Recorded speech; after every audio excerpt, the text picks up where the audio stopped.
Hi అండి, అందరూ ఎలా ఉన్నారు? అందరూ బాగున్నారా? నేనైతే చాలా బాగున్నానండి. ఏంటి చింతపండు పిసుకుతుందని చూస్తున్నారా?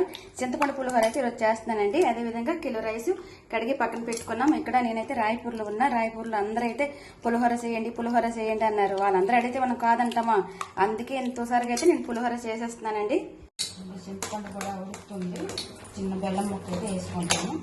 అదేవిధంగా కొంచెం ఆయిల్, కొంచెం పసుపు వేసుకొని అన్నం కూడా ఉడికించుకుంటున్నాను. ఇటువంటి కళాయి పెట్టుకొని ఆయిల్ వేసుకున్న జీలకర్ర, ఆవాలు, మినపప్పు, శనగపప్పు ఇవన్నీ అయితే పోపు వేసుకుంటాం. అదేవిధంగా పల్లీలు, ఎండుమిర్చి, అల్లం, పచ్చిమిర్చి, జీడిపప్పులు, కరివేపాకు ఇవన్నీ అయితే వేసి పోపు పెట్టుకుందాం. పోపులు అయితే వేగిపోయండి. పులుసు కూడా మరిగిపోయింది. ఇప్పుడైతే పులిహోర కలుపుకుందాం.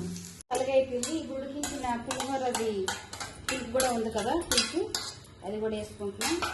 దాని తర్వాత పోపులు, దాని తర్వాత మనం ఫస్ట్ అయితే ఉప్పు వేసుకోలేదు, సరిపడంత ఉప్పు ఇదంతా అయితే వేసి బాగా కలుపుకుందాం.